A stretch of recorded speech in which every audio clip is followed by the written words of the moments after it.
लेकिन बात उस सियासत वाली आग की जिसमें नेताओं के अरमान झुलस रहे हैं, जिसकी तपिश इंडिया गठबंधन के अंदर महसूस की जा रही है। 2024 में मोदी की सत्ता को रोकने के लिए बने इंडिया ब्लॉक के दिन लगता है अच्छे नहीं चल रहे हैं। गठबंधन बनने के साथ शुरू हुए विवादों का सिलसिला असल में कभी थमा नहीं। शुरुआत लीडरशिप के साथ हुई थी, तो नीतीश नाराज हुए, ममता नाराज हुई, फिर ममता तो मान गई लेकिन नीतीश नहीं माने।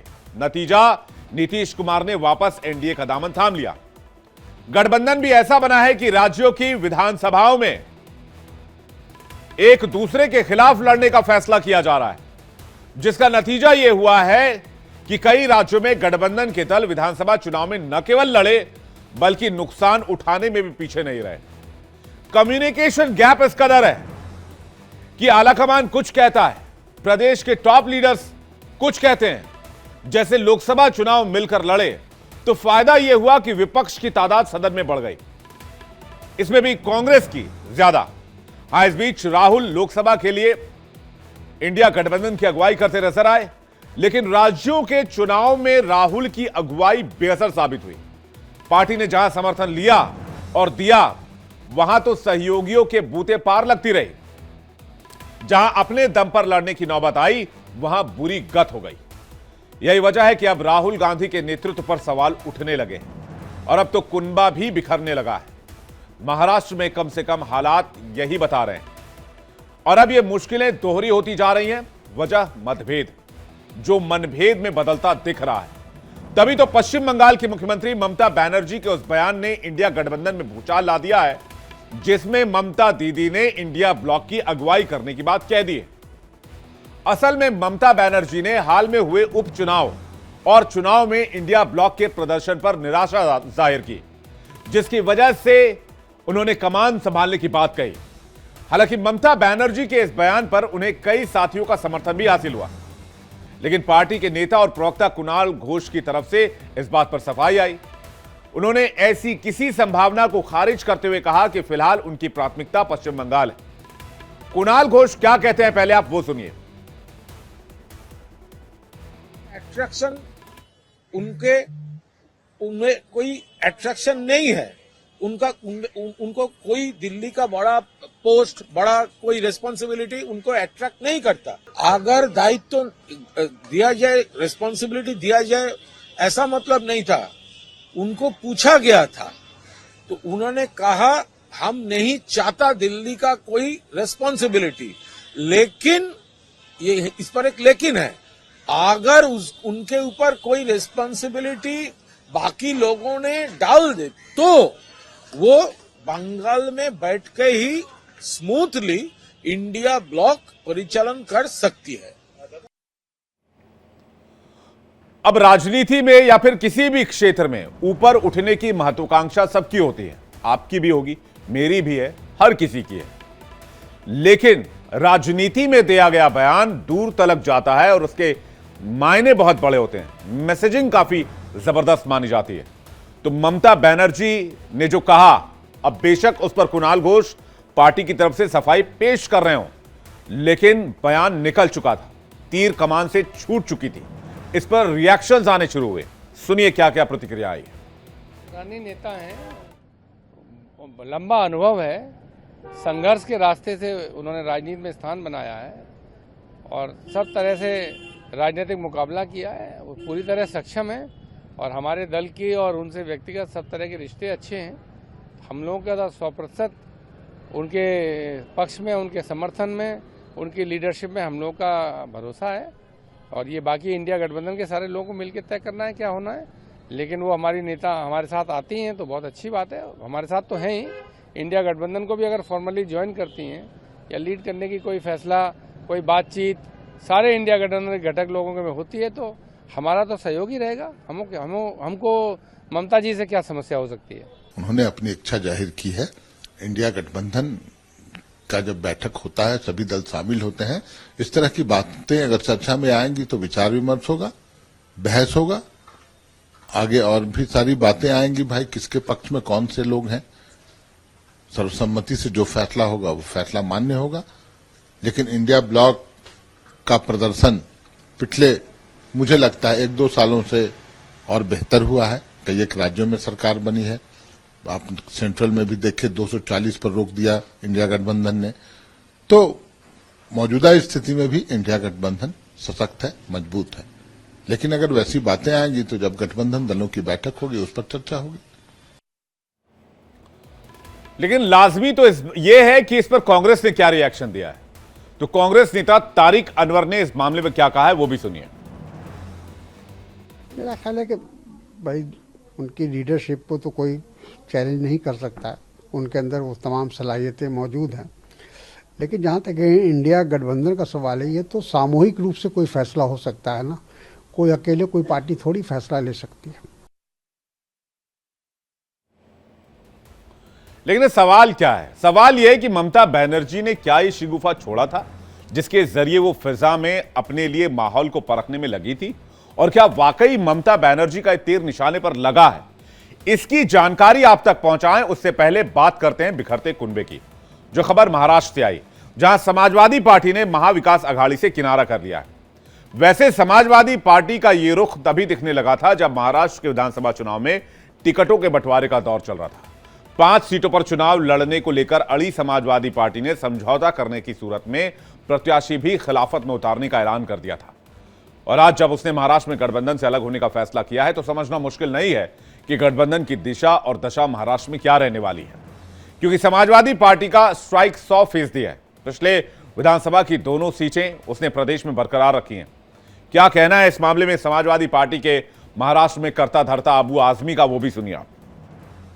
जो अपोजिशन के लोग हैं, हमसे कोई बात नहीं हुई, इलेक्शन में कोई कोऑर्डिनेशन नहीं किया, टिकट बंटवारे में कोई बताया नहीं, तो फिर हमारा क्या लेना देना उनसे। तो कह रहे थे कि मैं सेकुलर हो गया हूं, और कांग्रेस और शरद पवार जी के साथ समाजवादी के साथ अलायंस किया था उन्होंने, उनको वो हार गए तो फिर खिसियानी बिल्ली खंबा नोचे, फिर वो जाकर के वही बात कर रहे हैं जो पहले करते थे। मैं समझता हूँ कि फिर ये महाविकास अघाड़ी जो है वो चल नहीं पाएगी अगर ऐसा होगा तो।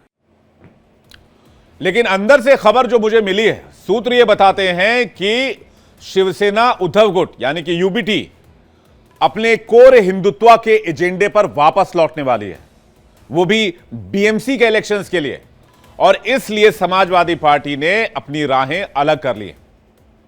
वैसे अबू आजमी ने महाविकास अघाड़ी से अलग होने का फैसला अकेले लिया होगा, यह माना नहीं जा सकता है।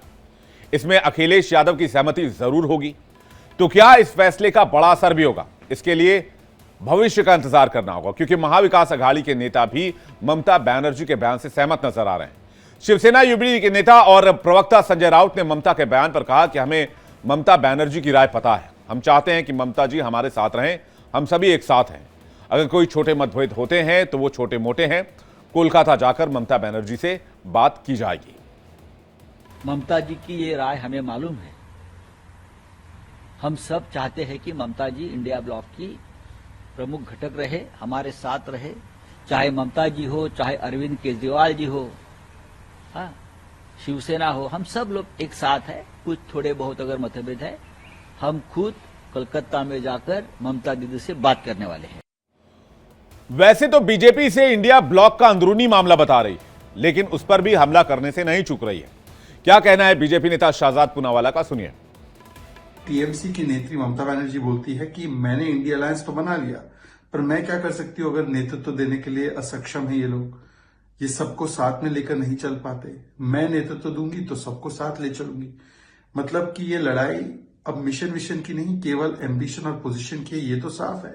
पर कांग्रेस के प्रति नो कॉन्फिडेंस मोशन अब जनता ही नहीं बल्कि उनके एलाइज भी पारित कर रहे हैं, और राहुल तुमसे ना हो पाएगा ये बात हर एलाई कह रहा है। इसीलिए तो कांग्रेस पार्टी को आम आदमी पार्टी से लेकर जेएमएम से लेकर जम्मू कश्मीर में उमर अब्दुल्ला से लेकर लेफ्ट पार्टी सभी लोग बोझ मानते हैं, परजीवी मानते हैं। चलिए इस खबर पर हमारी नजर रहेगी। आगे बढ़ते हैं, बात करते हैं बांग्लादेश की। बांग्लादेश की खबर मैं रोज आपके लिए लेकर आता हूं, क्योंकि बांग्लादेश पर नजर रखना बहुत जरूरी है। बांग्लादेश में हिंदुओं पर हो रहे अत्याचारों की खबरें, वहां की अंतरिम सरकार का पाकिस्तान से मोहब्बत, सब कुछ तेजी से बढ़ रहा है। बांग्लादेश सरकार ने पाकिस्तान को लेकर हाल ही में एक ऐसा फैसला किया जो भारत की सुरक्षा के लिहाज से ठीक नहीं है, चिंता वाली बात है। बांग्लादेश की सरकार ने नए फैसले के मुताबिक पाकिस्तानियों को वहां जाने के लिए वीजा नियमों में ढील दे दी है। आसानी से पाकिस्तानियों को वीजा दिया जाएगा। पाकिस्तानी के नागरिकों को बांग्लादेश का वीजा लेते समय सिक्योरिटी क्लियरेंस नहीं लेना पड़ेगा। एक्सपर्ट्स का मानना है कि बांग्लादेश की अंतरिम सरकार का पाकिस्तान को लेकर फैसला भारत की सुरक्षा के लिए परेशानी खड़ी कर सकता है। दरअसल शेख हसीना की आवामी लीग पार्टी जब तक बांग्लादेश की सत्ता में रही तो पाकिस्तान से दूरी बनाकर रखी। शेख हसीना की पार्टी पाकिस्तान को 1971 के अत्याचारों का जिम्मेदार और साल 1975 में शेख मुजीबुर रहमान की हत्या में आईएसआई की भूमिका का होने का दावा करती रही है। लंबे समय से पहले ही संबंध खराब थे, जिसके बाद शेख हसीना ने साल 2019 में पाकिस्तान को लेकर एक सख्त फैसला लिया। उस फैसले के मुताबिक बांग्लादेश में आने के लिए पहले नो ऑब्जेक्शन क्लियरेंस जरूरी कर दी गई। लेकिन पाकिस्तान से बढ़ते प्यार की इन पींगों का नतीजा है कि हिंदुस्तान के खिलाफ नफरत और बांग्लादेश में हिंदुओं और धार्मिक स्थलों पर हमले लगातार बढ़ रहे हैं। कट्टरपंथी लगातार हिंदू परिवारों को टारगेट कर रहे हैं। हिंदुओं और इस्कॉन के जो लोग हैं उनको काटने की धमकी दी जा रही है। सरेआम नारेबाजी चल रही है। हिंदू मंदिरों में आगजनी तोड़फोड़ की जा रही है। शुक्रवार को इस्कॉन के एक और मंदिर में अराजक तत्वों ने तोड़फोड़ की। कट्टरपंथियों ने हमला कर दिया, मूर्तियों में आग लगा दी। रिपोर्ट्स के मुताबिक हमला इस्कॉन नमहट्टा मंदिर पर आधी रात को किया गया। कोलकाता इस्कॉन के उपाध्यक्ष राधा रमन दास ने अपने एक्स अकाउंट पर इसकी तस्वीर शेयर की। मंदिर में रखे देवी देवताओं की मूर्तियों और आसपास के सामान पूरी तरह जल गए। यह मंदिर ढाका के तुराग थाना इलाके में। बताया गया कि पेट्रोल डालकर मंदिर में आगजनी की गई। इससे पहले भैरव मंदिर में, उसके बाद फिर भैरव एक इलाका है जहां पर इस्कॉन मंदिर में तोड़फोड़ की गई थी। कट्टरपंथियों ने मंदिर में घुसकर न सिर्फ आगजनी की बल्कि वहां पर पुजारियों को भी पीटा। बांग्लादेश में हिंदुओं पर हमले और मंदिरों में तोड़फोड़ का भारत में बहुत तीखा विरोध हो रहा है। हिंदू संगठन लगातार विरोध कर रहे हैं। 5 दिसंबर को असम में बांग्लादेश बॉर्डर पर हजारों की संख्या में लोग इकट्ठा हुए और बांग्लादेश के खिलाफ खूब नारेबाजी की। बांग्लादेश की सरकार पूरी तरह से पाकिस्तान परस्त हो चुकी है। कट्टरपंथियों के हाथ की कठपुतली बन चुके मोहम्मद यूनुस भारत विरोधी मुद्दों को हवा दे रहे हैं। ढाका से खबर है कि भारतीय उत्पाद का बहिष्कार किया जा रहा है। बीएनपी नेताओं ने इंडियन प्रोडक्ट का बॉयकॉट किया। दूसरी तरफ पाकिस्तान के राजदूत को बांग्लादेशी साड़ी गिफ्ट की। पाकिस्तान के लोगों के लिए वीजा नियम आसान बना दिए गए हैं। पाकिस्तान से 25,000 टन चीनी आयात का समझौता किया गया है। इसके अलावा पाकिस्तान और तुर्की की मदद से बांग्लादेश अपनी सेना को मजबूत कर रहा है। भारतीय बॉर्डर पर ड्रोन की तैनाती की गई है। भारत से 2 राजनयिकों को वापस बुला लिया गया है। बांग्लादेश में हिंदुओं पर हमले के बीच असम की से खबर आई, जहां पर बराक घाटी के होटल मालिकों ने ऐलान किया है कि वो बांग्लादेश में हिंदुओं और अल्पसंख्यकों पर हमले बंद होने तक किसी भी बांग्लादेशी नागरिक को नहीं ठहराएंगे।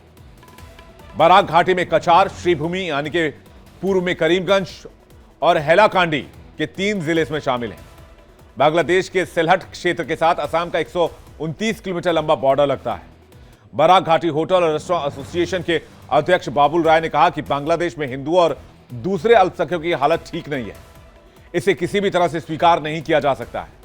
इसलिए हमने तय किया है कि जब तक स्थिति में सुधार नहीं होता, हिंदुओं पर अत्याचार बंद नहीं होते, तब तक बराक घाटी के तीनों जिलों में देश के यानी कि बांग्लादेश के किसी भी नागरिक को जगह नहीं दी जाएगी। यह एक तरह का विरोध प्रदर्शन है। उन्होंने यह भी कहा कि बांग्लादेश के लोगों को यह सुनिश्चित करना चाहिए कि देश में स्थिरता लौटे। स्थिति में सुधार होने पर ही फैसले पर पुनर्विचार किया जाएगा।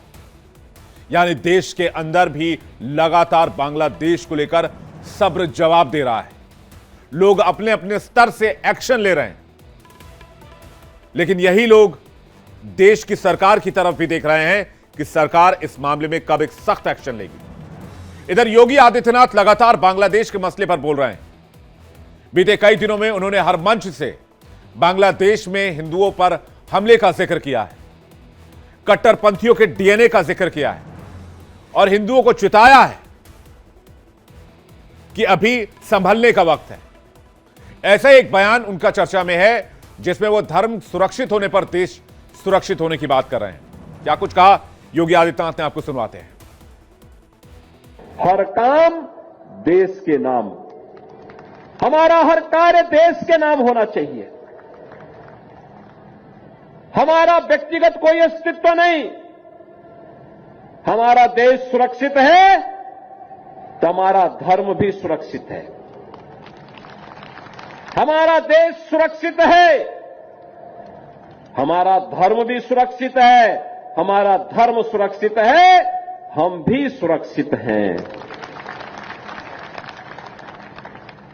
और इसलिए जो भी कार्य हो, व्यक्तिगत स्वार्थ से ऊपर उठ करके, व्यक्ति से ऊपर उठ करके, समाज से ऊपर उठ करके, मत और मजहब के दायरे से ऊपर उठ करके इसको सनातन धर्म के मूल्यों के अनुरूप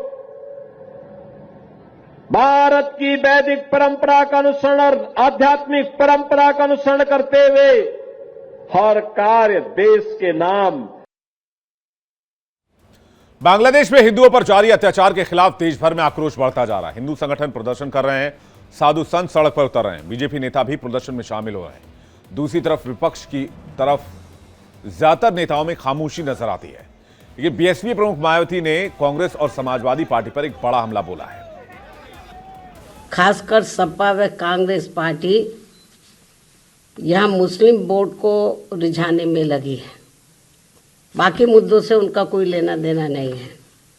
इतना ही नहीं बल्कि ये पार्टियां मुस्लिम समाज को भी अर्थात तुर्क व नॉन तुर्क को भी वहाँ आपस में लड़ा रही हैं संभल में, जिनकी बदौलत से संसद में दलित वर्ग के सांसद पहुँचे हैं, मेंबर पार्लियामेंट पहुँचे हैं, वो भी अपनी अपनी पार्टियों के आकाओं को खुश करने के लिए दलित उत्पीड़न के मुद्दों पर अधिकांश चुप ही बैठे हैं।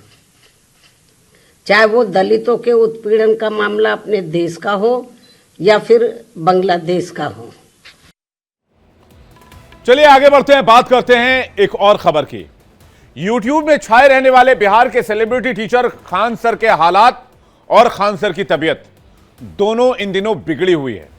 डिहाइड्रेशन और फीवर के बाद उन्हें प्रभात मेमोरियल अस्पताल में भर्ती कराया गया है। दरअसल बीपीएससी की 70वीं संयुक्त प्रतियोगिता परीक्षा में नॉर्मलाइजेशन के विरोध में शुक्रवार शाम छात्रों ने आयोग के दफ्तर में जमकर हंगामा किया। इस प्रदर्शन में पटना के फेमस टीचर खान सर भी छात्रों के सपोर्ट में शामिल हुए, जिन्हें पहले तो पुलिस ने एहतियातन हिरासत में लिया और बाद में छोड़ दिया गया। उन्हें पटना के गर्दनीबाग थाने में ले जाया गया, हालांकि 1.5 घंटे के बाद उन्हें छोड़ दिया गया। बिहार डीएसपी अनु कुमार की तरफ से बताया गया कि अनुमति के बगैर यह प्रदर्शन किया गया था, जो पूरी तरह से अवैध था, इसलिए कार्रवाई की गई। खान सर के बाद रहमान सर को भी पुलिस ने हिरासत में लिया, जिन्हें 1 घंटे के बाद छोड़ दिया गया। असल में शुक्रवार की सुबह 10 बजे से अभ्यर्थियों ने नॉर्मलाइजेशन को लेकर प्रोटेस्ट शुरू किया। करीब 4 घंटे पुलिस और अभ्यर्थियों में नोकझोंक होती रही। इस दौरान पुलिस ने 3 बार लाठीचार्ज किया। लाठीचार्ज में एक छात्र का सर फट गया और एक का पैर टूटने की बात सामने आई। कहेंगे 3 पेपर अलग रहेगा, कभी कहेंगे मल्टीपल दिन में होगा, कभी कहेंगे हम लोग आखिरी दिन में भी चेंज कर सकते हैं। सचिव कुछ और बोलेंगे, अध्यक्ष कुछ और बोलेंगे, बाहर मीडिया में कुछ और आएगा। ये क्या चीज बना के रख लिए लोग, बताइए। एक अध्यक्ष महोदय ने हम लोगों से कहा था कि 15 तारीख को हम विद्यार्थियों से बात करेंगे।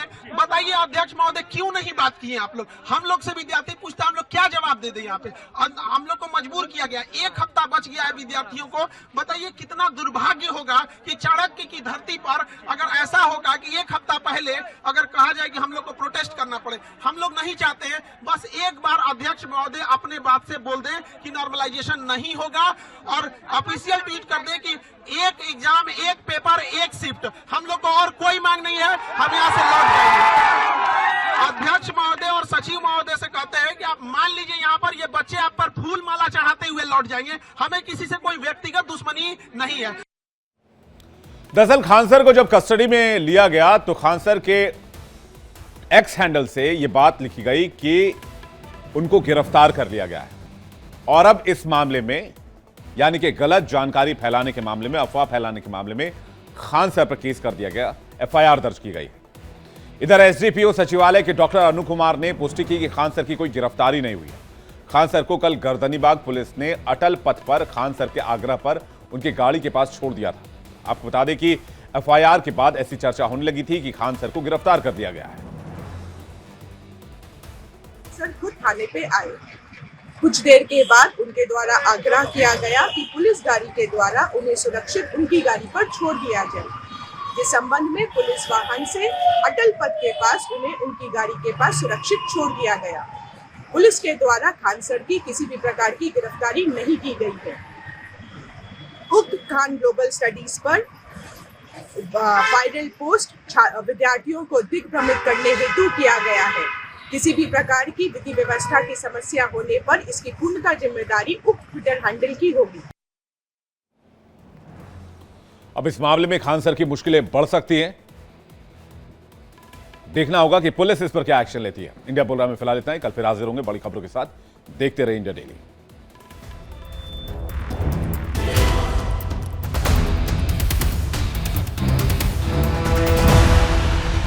हेलो बेटा। मिस्टर विकास के साथ कौन है? बस बेटा थोड़ी देर और। वो मिस्टर विकास की फाइल आप पॉलिसी बाजार। मैम आपका हेल्थ इंश्योरेंस क्लेम अप्रूव हो गया है। अब आप सर को घर ले जा सकती हैं। क्लेम के टाइम पे हमेशा आपकी हेल्प को तैयार। पॉलिसी बाजार 1 करोड़ का हेल्थ इंश्योरेंस सिर्फ 390 रुपए महीने से शुरू।